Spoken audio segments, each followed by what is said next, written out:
Chapter 1 ષટ ક્રિયાઓ. યોગનો અભ્યાસ કરતા પહેલાં શાસ્ત્રમાં શરીરને શુદ્ધ કરવાના હેતુસર 6 ક્રિયાઓ દર્શાવી છે.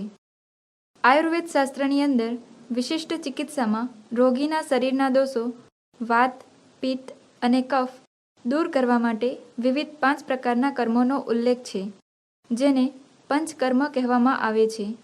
તેવી જ રીતે વ્યક્તિના શરીરની શુદ્ધિ માટે યોગશાસ્ત્રમાં ષટકર્મનું વર્ણન જોવા મળે છે. ખાસ કરીને પંચકર્મમાં વિવિધ ઔષધિઓનો ઉપયોગ થાય છે, જ્યારે ષટકર્મમાં કોઈપણ પ્રકારની ઔષધિ વપરાતી નથી. ષટ ક્રિયાઓ યોગ્ય માર્ગદર્શક કે નિષ્ણાંતના માર્ગદર્શન પ્રમાણે કરવી જોઈએ. હઠયોગ પ્રદીપિકામાં દર્શાવ્યા અનુસાર દ્યોતિ વર્ષતિ અસ્તતઃ નૈતિ સ્ટ્રાટકમ નૌલિકમ તથા કપાલભાતિ અશ્ચૈતાની ષટકર્માણી પ્રચક્ષતિ. અર્થાત 1 ધોતી, 2 બસ્તી, 3 નેતિ, 4 ત્રાટક, 5 નૌલી, 6 કપાલભાતિ. આ 6 ક્રિયાઓને ષટકર્મ કહેવામાં આવે છે અને તે શરીર શુદ્ધ કરતી હોવાથી તેને શોધન પદ્ધતિ ક્રિયા તરીકે ઓળખવામાં આવે છે. દરેક ક્રિયા શરીરના ચોક્કસ ભાગ કે વિવિધ અવયવોને શુદ્ધ કરે છે. તે આ ષટ ક્રિયાનું વિશેષ લક્ષણ છે. કઈ ક્રિયા કયા અંગ ઉપર અસર કરે છે તે ચિત્ર દ્વારા સમજી શકાય છે. 1 ધોતી અન્નનળી અને હોજરી જેવા પેટના ઉપરના ભાગને શુદ્ધ કરે છે. 2 બસ્તી મોટા આંતરડાથી નીચે મળાશયને શુદ્ધ કરે છે. 3 નેતિ ગળાથી નસાદ્વાર સુધીના શ્વસન માર્ગને શુદ્ધ કરે છે. 4 ત્રાટક આંખોની અશુદ્ધિ દૂર કરી તેજસ્વી બનાવે છે. 5 નૌલી નાના તથા મોટા આંતરડાની સાથે પેટના તમામ અવયવોને શુદ્ધ કરે છે. 6 કપાલભાતિ સંપૂર્ણ શ્વસન માર્ગની સાથે મસ્તિષ્કને શુદ્ધ કરે છે. વિવિધ કર્મની પદ્ધતિ, ફાયદા અને ધ્યાનમાં રાખવાની બાબતો. 1 ધોતી ધોતી એટલે ધોવું અથવા સાફ કરવું. આ ક્રિયા દ્વારા અન્નનળી અને હોજરી જેવા અવયવોને સાફ કરી તેમાં રહેલા કફ કે પિત્તજન્ય વિકારો દૂર કરાય છે. ઘેરંડ સંહિતામાં ધોતીના 13 પ્રકારની ચર્ચા કરવામાં આવી છે, પરંતુ મુખ્યત્વે વ્યવહારમાં 3 પ્રકારની ધોતીનું મહત્વ છે. 1 વમન ધોતી, 2 વસ્ત્ર ધોતી, 3 દંડ ધોતી. 1 વમન ધોતી આ ક્રિયામાં પાણી દ્વારા પેટનું પ્રક્ષાલન કરી વમન એટલે કે ઉલટી કરવામાં આવે છે. પદ્ધતિ 1 આશરે 2 લીટર જેટલું નવશેકું પાણી લો. તેમાં 2-3 ચમચી મીઠું ઉમેરો. 2 6 થી 8 ગ્લાસ પાણી ઝડપથી પી જાઓ. 3 સંપૂર્ણ ગળા સુધી પાણી પીધા બાદ ઉબકા શરૂ થતાં ઉભડક પગે બેસી પહેલી 3 આંગળીઓ મોંમાં ગળા સુધી દાખલ કરી ઉલટી કરો. 4 આ રીતે વારંવાર ઉલટી કરી પીધેલું બધું જ પાણી બહાર કાઢવામાં આવે છે. ફાયદા 1 વમન ધોતીથી પાચન શક્તિમાં વધારો થાય છે. 2 પેટમાં પિત્ત કે એસિડિટી અને ગેસમાં રાહત આપે છે. 3 કફના રોગો જેવા કે જૂની શરદી અને દમમાં ઉપયોગી નીવડે છે. ધ્યાનમાં રાખવાની બાબતો. 1 હાથની આંગળીઓના નખ કાપેલા રાખવા જેથી ગળામાં ઈજા ન થાય. 2 વમન ધોતી સવારે ભૂખ્યા પેટે કરવી આવશ્યક છે. 3 આ ક્રિયામાં પાણી ઝડપથી પીવાનું હોય છે અને પૂરેપૂરું પાણી નીકળી જાય ત્યાં સુધી ઉલટી ચાલુ રાખવી. 4 જેને ગળામાં કે પેટમાં અલ્સર એટલે કે ચાંદા, હૃદયરોગ કે હાઈ બીપી એટલે કે રુધિરનું ઊંચું દબાણ હોય તેમણે આ ક્રિયા ન કરવી. 5 આ ક્રિયા બાદ મોં, નાક અને દાંત બરાબર સાફ કરવા અને અડધા કલાક સુધી કોઈ આહાર ન લેવો. 2 વસ્ત્ર ધોતી આ ક્રિયામાં હોજરી અને અન્નનળીને વસ્ત્રથી સાફ કરવામાં આવે છે. દરેક શાસ્ત્રમાં વસ્ત્ર ધોતીનું જ મુખ્યત્વે વર્ણન જોવા મળે છે. પદ્ધતિ 1 4 ઇંચ પહોળું અને 22 ફૂટ લાંબુ મુલાયમ ખૂબ જ બારીક વસ્ત્રની પટ્ટીનો ઉપયોગ થાય છે, જેને યોગિક ભાષામાં ધોતી કહે છે. 2. ગરમ પાણીમાં આ વસ્ત્રને પલાળી રાખી સહેજ ગરમ હોય ત્યારે તેનો ઉપયોગ કરવામાં આવે છે. 3. વસ્ત્રના એક છેડાને જીભ બહાર કાઢી ઊંડે મૂકી વસ્ત્રને ગળાથી ધીમે ધીમે નીચે ઉતારવું. 4. ઘડતા ઘડતા 1 ફૂટ એટલે કે 33 સેન્ટીમીટર જેટલું વસ્ત્ર બાકી રહે તેટલું પેટમાં ગયા પછી પેટની અંદર નૌલી ક્રિયા દ્વારા પ્રક્ષાલન કરવું અને પેટની અંદર વસ્ત્રને ગોળ ગોળ ફેરવવું. 5. અંતે ધીમે ધીમે વસ્ત્રને ઉપરથી મોં વાટે બહાર કાઢવું. ફાયદા. 1. આ કર્મથી શ્વસન તંત્રના ઉધરસ, શરદી અને દમની સાથે કફના બધા જ પ્રકારના રોગો દૂર થાય છે. 2. એસિડિટી અને ગેસ એટલે કે વાયુ જેવા પેટના રોગોમાં રાહત થાય છે. હોજરી તથા અન્નનળીની સફાઈ થવાથી પાચન શક્તિ વધે છે અને ચરબી ઘટાડવામાં પણ મદદ મળે છે. ધ્યાનમાં રાખવાની બાબતો. 1. ધોતી ક્રિયા સવારે ખાલી પેટે જ કરવી. 2. વસ્ત્ર ધોતી થોડી કઠિન પ્રક્રિયા છે, તેથી શરૂઆતમાં 2 થી 3 ફૂટ વસ્ત્ર ગળીને ધીમે ધીમે વધારે ગળતા જવું. 3. વસ્ત્ર ધોતી વમન ધોતી કરતાં શરીરને ઓછું કષ્ટ આપે છે, છતાં હોજરીમાં ચાંદા કે ગળામાં અલ્સર હોય તેમણે આ ક્રિયા ન કરવી. 3. દંડ ધોતી. આ ક્રિયામાં લાંબો દંડ અથવા 70 સેન્ટીમીટર નરમ મુલાયમ રબર ટ્યુબ એટલે કે નળીનો ઉપયોગ કરવામાં આવે છે. પદ્ધતિ. 1. ગરમ હૂંફાળું મીઠાવાળું પાણી 2 થી 3 ગ્લાસ પીવું. 2. વસ્ત્ર ધોતીની જેમ જ રબર ટ્યુબને ગળામાં લઈ જઈ ધીરે ધીરે ગળવાની પ્રક્રિયા કરી ટ્યુબને પેટની તરફ સરકાવવી. 3. નળી પેટમાં પહોંચતા જ પેટનું દૂષિત પાણી બહાર આવવા લાગે છે. 4. બધું જ પાણી બહાર નીકળી જાય ત્યારબાદ ધીરેથી નળીને બહાર કાઢવામાં આવે છે. ફાયદા. 1. વમન ધોતી કે વસ્ત્ર ધોતીના તમામ ફાયદા દંડ ધોતીની ક્રિયાથી પણ થાય છે. 2. અસ્થમા જેવા કફના રોગો દૂર થાય છે. 3. પેટની એસિડિટી અને ગેસ દૂર થઈ પાચન શક્તિમાં વધારો થાય છે. 4. દંડ ધોતીમાં પાણી વમન ધોતી કરતાં સહેલાઈથી બહાર આવે છે અને પેટના કફ, પિત્ત અને વાયુને બહાર કાઢે છે. ધ્યાનમાં રાખવાની બાબતો. 1. વધુ પડતા કફના કારણે છાતીમાં દુખાવો થતો હોય કે ગળામાં અને પેટમાં અલ્સર હોય તેણે દંડ ધોતી ન કરવી. 2. ટ્યુબને પેટમાં વધુ પડતી ન જવા દેવી અને ઉપયોગ કરતાં પહેલાં તેને બરાબર સાફ કરવી. 3. શરૂઆતમાં જેટલું હૂંફાળું પાણી પીધું હોય તે બધું જ પાણી નીકળી જાય તેની તકેદારી રાખવી. 2. બસ્તી. બસ્તી પ્રદેશ એટલે નાભીથી નીચેનો પેઢુનો ભાગ. આ ક્રિયા દ્વારા મોટા આંતરડા અને મળાશયનું શોધન કરવામાં આવે છે. બસ્તી 2 પ્રકારની છે. 1. જલ બસ્તી. 2. સ્થળ અથવા શુષ્ક બસ્તી. 1. જલ બસ્તી. પદ્ધતિ. 1. નાભી ડૂબે તેટલા પાણીમાં બેસવું. ત્યારબાદ મળદ્વારને અંદરની તરફ સંકોચી અને ઢીલું કરી વારંવાર નૌલી ક્રિયા કરવી, જેનાથી પાણી મળદ્વાર દ્વારા મળાશય અને મોટા આંતરડાની અંદર જાય છે. પેટને બરાબર હલાવી થોડુંક પાણી બળપૂર્વક મળદ્વારથી બહાર કાઢી નાખવું. ફાયદા. 1. કબજિયાત માટે આ ક્રિયા રામબાણ ઔષધ સમાન છે. 2. આંતરડાની ક્રિયાશીલતા વધારી પાચન શક્તિ સુધારે છે. 3. મળદ્વારમાં થતા હરસ, મસા અને ભગંદર જેવા રોગો દૂર થાય છે. 2. સ્થળ કે શુષ્ક બસ્તી. પદ્ધતિ. 1. શુષ્ક એટલે સૂકું, જેમાં હવાથી પેટના નીચેના ભાગને શુદ્ધ કરવામાં આવે છે, તેથી તેને વાયુ બસ્તી તરીકે પણ ઓળખવામાં આવે છે. મૂલ બંધની જેમ મળદ્વારના સ્નાયુઓને વારંવાર ખેંચીને છોડવાની ક્રિયા, જેને અશ્વિની મુદ્રા કહે છે, તેનો ઉપયોગ કરવામાં આવે છે. ફાયદા. 1. ઇન્દ્રિયોને મજબૂત બનાવે છે. 2. શરીરને તેજસ્વી બનાવે છે.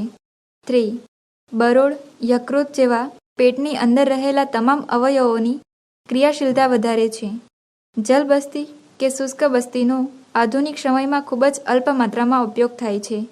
આધુનિક પદ્ધતિ એટલે કે એનિમાનો ઉપયોગ અત્યારે જોવા મળે છે, પરંતુ પ્રાચીન પદ્ધતિ આધુનિક પદ્ધતિ કરતાં વિશેષ ફાયદાકારક છે.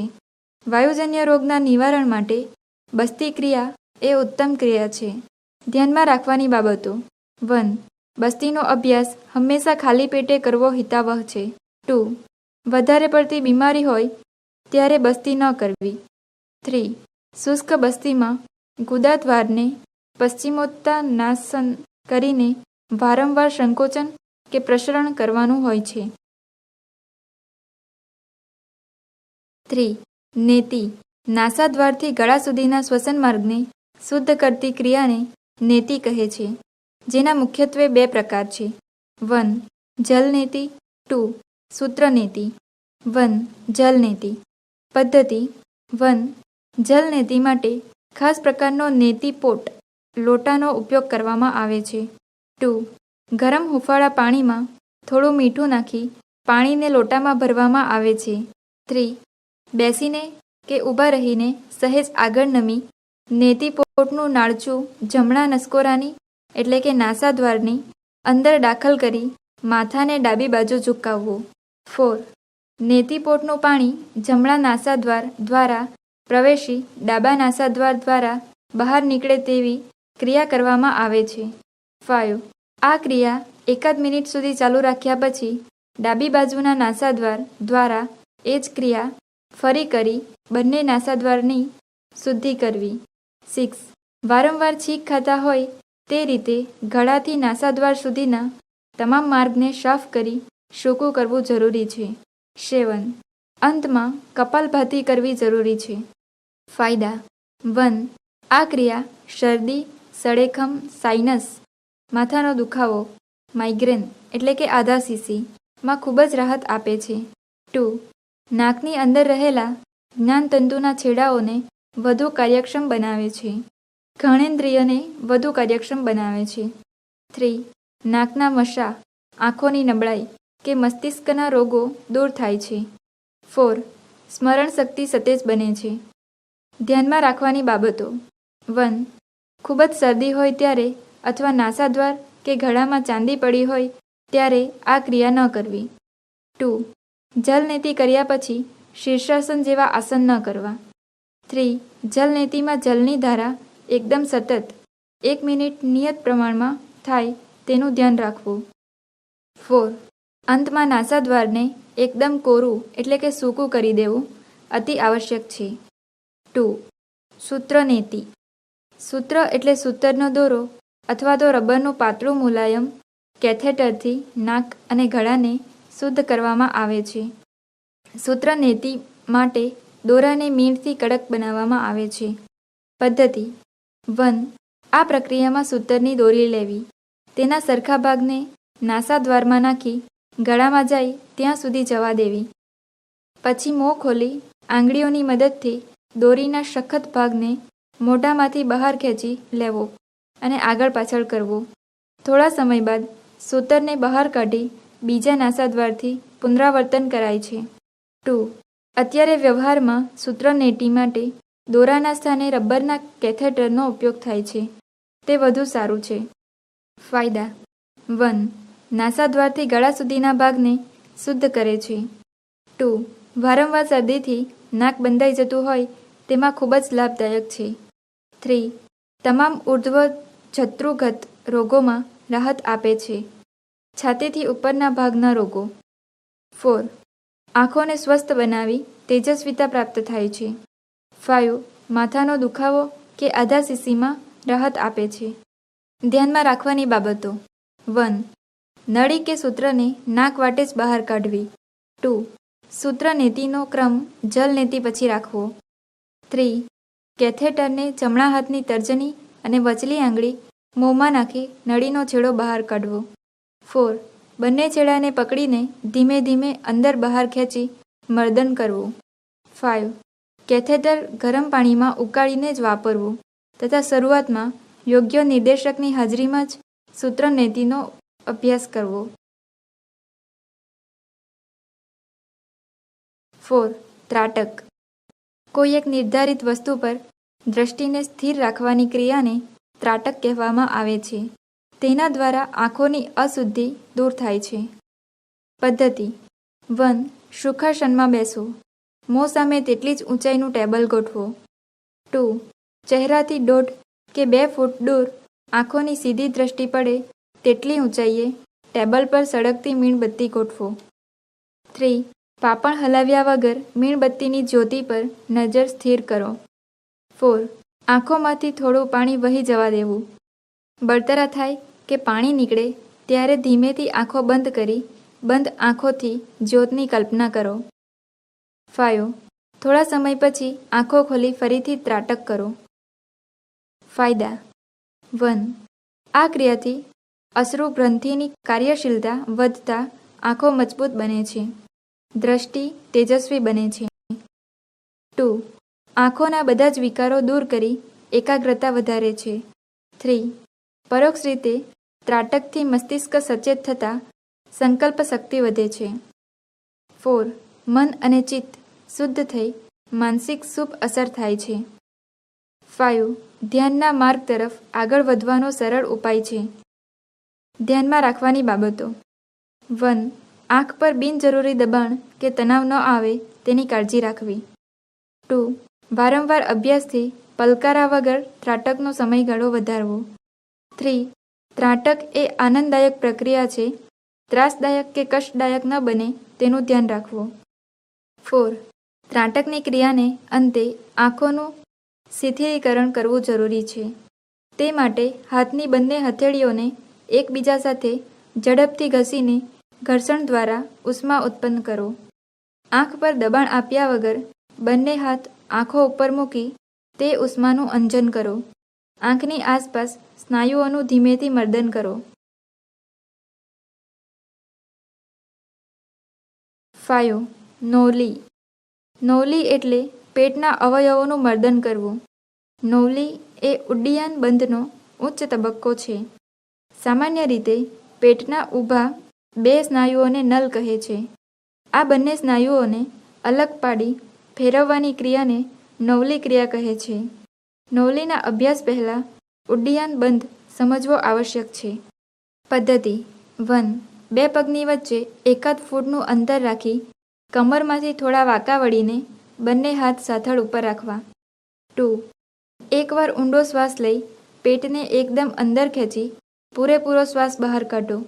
આ સમયે પેઢું તથા પેટને પીઠ તરફ શક્ય તેટલું સંકોચી ઉદરપટલ ઉપરની તરફ ખેંચી પેટમાં શક્ય તેટલો ખાડો પાડવો. 3. ઉદરપટલ ઉપરની તરફ જતાં પેટમાં જે પોલાણ સર્જાઈને બંધ બને છે તેને ઉડ્ડિયાન બંધ કહે છે. 4. હવે હાથના પંજા વડે બંને જાંઘો પર દબાણ આપીને પેઢુના સ્નાયુઓને છૂટા પાડીને આગળ કે પાછળ લઈ જવાની ક્રિયાને નોવલી કહે છે. નોવલીના પ્રકાર 1. મધ્યમ નોવલી. 2. દક્ષિણ નોવલી. 3. વામ નોવલી. 4. નોવલી ચાલન. ઉડ્ડિયાન બંધની ક્રિયામાં સ્થિર રહીને પેટના વચ્ચેના સ્નાયુઓને બહાર કાઢવાથી મધ્ય નવલીનું નિર્માણ થાય છે. નવલી ક્રિયા દરમિયાન જમણા હાથ વડે જમણી બાજુ જાંઘ પર દબાણ આપીને પેટના જમણી બાજુના સ્નાયુઓને બહાર કાઢવામાં આવે તો તે દક્ષિણ નવલી થશે અને તે જ રીતે ડાબી બાજુના સ્નાયુને બહાર કાઢવાથી વામ નવલી બનશે. આ ત્રણેય પ્રકારની નવલીને જમણી તરફ કે ડાબી તરફ ગોળ ગોળ ફેરવી શકાય છે.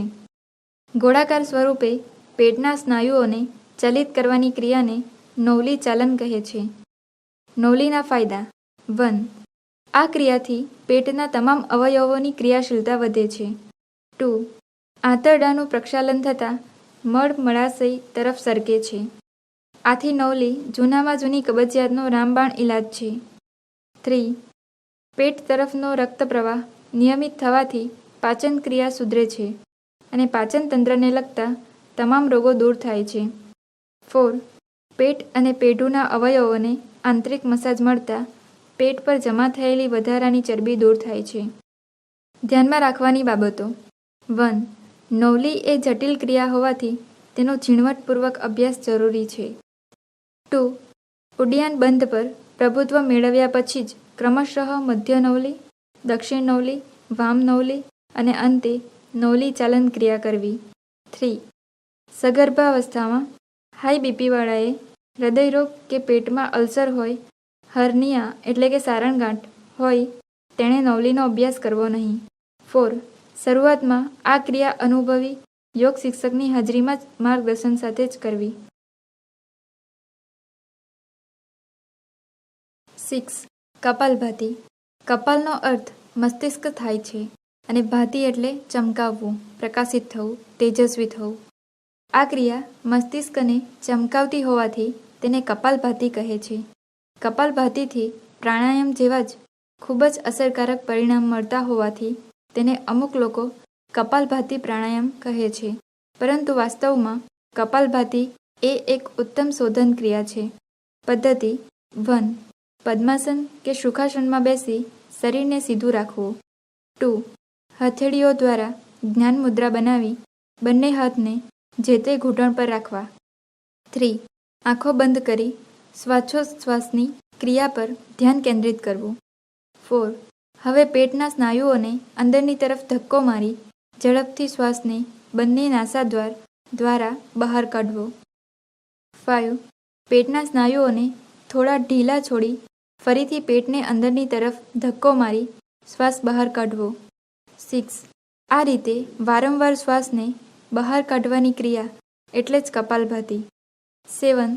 જ્યારે સતત શ્વાસ છોડતા છોડતા થાક લાગે ત્યારે ક્રિયા બંધ કરી શ્વાસની ગતિમાં આવેલા પરિવર્તનનો અનુભવ કરવો.